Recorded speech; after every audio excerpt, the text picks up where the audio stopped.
উৎসবমুখর পরিবেশে ভোট গ্রহণ শেষ, চলছে গণনা, ফলাফলের অপেক্ষায় পুরো দেশ। নির্বাচন ও গণভোট সুষ্ঠু হওয়ায় জাতির প্রতি কৃতজ্ঞতা প্রধান উপদেষ্টার। ভোট সুষ্ঠু ও নিরপেক্ষ হলে ফলাফল অবশ্যই মেনে নেবেন, জানালেন তারেক রহমান। বিজয়ী হলে মিছিল নয়, সেজদায় পড়ব, মন্তব্য জামায়াত আমিরের। জুলাই অভ্যুত্থানের শহীদদের স্বপ্ন বাস্তবায়িত হতে যাচ্ছে, দাবি উপদেষ্টা ফারুক-ই আজমের।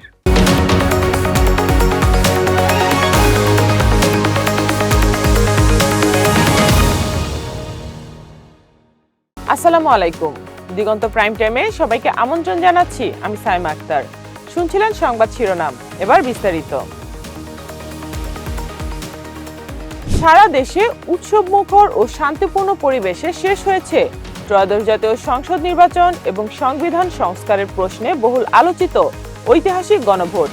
সকাল 7:30 থেকে শুরু হয়ে বিকেল 4:30 পর্যন্ত বিরতিহীনভাবে ভোট গ্রহণ চলে। ভোট গ্রহণ শেষ হওয়ার পর এখন দেশ জুড়ে কেন্দ্রভিত্তিক ভোট গণনা চলছে। ঐতিহাসিক এই নির্বাচনের মাধ্যমে দেশে একটি নির্বাচিত সরকার প্রতিষ্ঠিত হবে, আর এই নির্বাচিত সরকারের দেশ পরিচালনার মাধ্যমে বাংলাদেশ গণতন্ত্রে উত্তরণের প্রথম ধাপ পার করবে। এবারে নির্বাচনে দেশের মানুষ 1.5 যুগ পর স্বতঃস্ফূর্তভাবে ভোট দেওয়ার সুযোগ পেয়েছে। এখন ফলাফলের অপেক্ষায় গোটা জাতি। ত্রয়োদশ জাতীয় সংসদ নির্বাচন ও গণভোট শান্তিপূর্ণ, সুশৃঙ্খল ও উৎসবমুখর পরিবেশে সম্পন্ন হওয়ায় সমগ্র জাতিকে আন্তরিক অভিনন্দন ও কৃতজ্ঞতা জানিয়েছেন অন্তর্বর্তী সরকারের প্রধান উপদেষ্টা অধ্যাপক ডক্টর মোহাম্মদ ইউনূস। বৃহস্পতিবার বিকেলে প্রধান উপদেষ্টার এক বিবৃতির বরাত দিয়ে এ তথ্য জানান তার সিনিয়র সহকারী প্রেস সচিব ফয়েজ আহমদ। ভোট গ্রহণ শেষে তিনি বলেন, ভোটারদের স্বতঃস্ফূর্ত অংশগ্রহণ, রাজনৈতিক দলগুলোর দায়িত্বশীল আচরণ, প্রার্থীদের সংযম এবং নির্বাচন সংশ্লিষ্ট প্রতিষ্ঠানগুলোর পেশাদারিত্ব মিলিতভাবে প্রমাণ করেছে গণতন্ত্রের প্রতি অন্তর্বর্তী সরকারের অঙ্গীকার অটুট। জনগণ তাদের সাংবিধানিক অধিকার প্রয়োগ করে দেশের ভবিষ্যৎ নির্ধারণে সক্রিয় ভূমিকা রেখেছেন বলেও জানান তিনি। বিএনপি চেয়ারম্যান তারেক রহমান বলেছেন, ভোট নিয়ে বিভিন্ন জায়গায় বিভ্রান্ত করা হচ্ছে। সুষ্ঠু ও নিরপেক্ষ নির্বাচন হলে অবশ্যই ফল মেনে নেব। ভোট নিয়ে কোনো ধরনের বিভ্রান্তি বা অনাকাঙ্ক্ষিত ঘটনা ঘটানো হলে সেই ফলাফল মেনে নেওয়া হবে না বলেও তিনি স্পষ্টভাবে জানান। বৃহস্পতিবার রাজধানীর গুলশানে সাংবাদিকদের সাথে আলাপকালে তিনি এসব কথা জানান।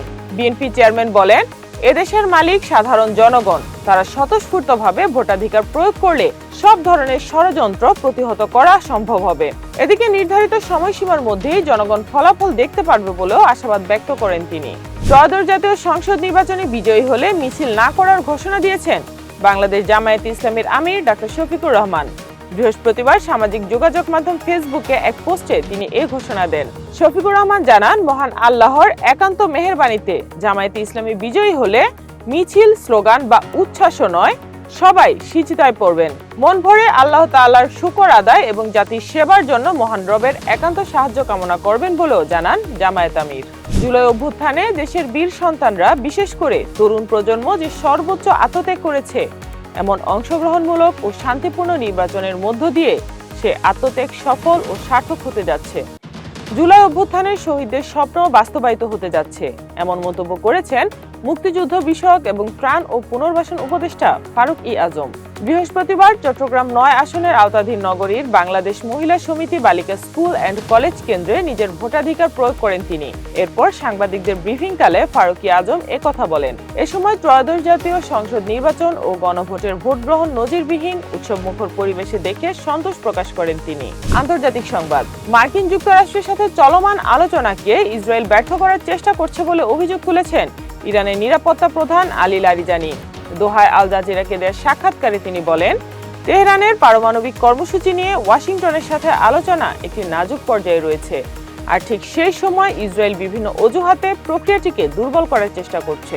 লারিজানির দাবি, ইসরায়েলের উদ্দেশ্য শুধু ইরান নয়, পুরো অঞ্চলকে অস্থিতিশীল করা। এদিকে দ্বিতীয় দফার পরোক্ষ আলোচনা চলাকালে ইসরায়েলি প্রধানমন্ত্রী নেতানিয়াহু ওয়াশিংটনে প্রেসিডেন্ট ট্রাম্পের সাথে বৈঠক করেন। বৈঠকের পর ট্রাম্প জানান, এখনো কোনো চূড়ান্ত সিদ্ধান্ত হয়নি, তবে ইরানের সাথে আলোচনা অব্যাহত থাকবে। এবারে খেলার খবর। ক্রীড়াঙ্গনেও লেগেছে জাতীয় নির্বাচনের বাতাস। সকালে চট্টগ্রামে নিজ এলাকায় ভোট দিয়েছেন জাতীয় দলের সাবেক অধিনায়ক তামিম ইকবাল। জাতীয় দলের অ্যাটাকিং মিডফিল্ডার শেখ মোরসালিন ফিরেছেন ফরিদপুরের চর ভদ্রাসনে নিজের গ্রামের বাড়িতে। আগে ভোটার হলেও খেলার ব্যস্ততায় ভোট দেওয়া হয়নি তার। এবার সুযোগ পেয়ে উচ্ছ্বাসিত এই তরুণ ফুটবলার। জাতীয় নারী ক্রিকেট দলের অধিনায়ক নিগার সুলতানা জ্যোতি সদ্য টি-20 বিশ্বকাপ বাছাই পর্ব শেষে দেশে ফিরেছেন। বর্তমানে নিজ এলাকা শেরপুর সদরে অবস্থান করছেন তিনি। এছাড়া জাতীয় দলের উইকেটকিপার নুরুল হাসান সোহান, অনূর্ধ্ব-19 বিশ্বকাপ জয়ী অধিনায়ক আকবর আলী, নারী দলের তারকা পেসার মারুফা আক্তার, রোমানা এবং জাতীয় ফুটবল দলের তারকা শেখ মুরসালিনরাও ভোট দিয়েছেন। এই ছিল আজকের প্রাইম টাইমে। এরপর এক নজরে বিশ্বের আলোচিত সংবাদ। সবাইকে দেখার আমন্ত্রণ জানাচ্ছি। এতক্ষণ সাথে থাকার জন্য ধন্যবাদ।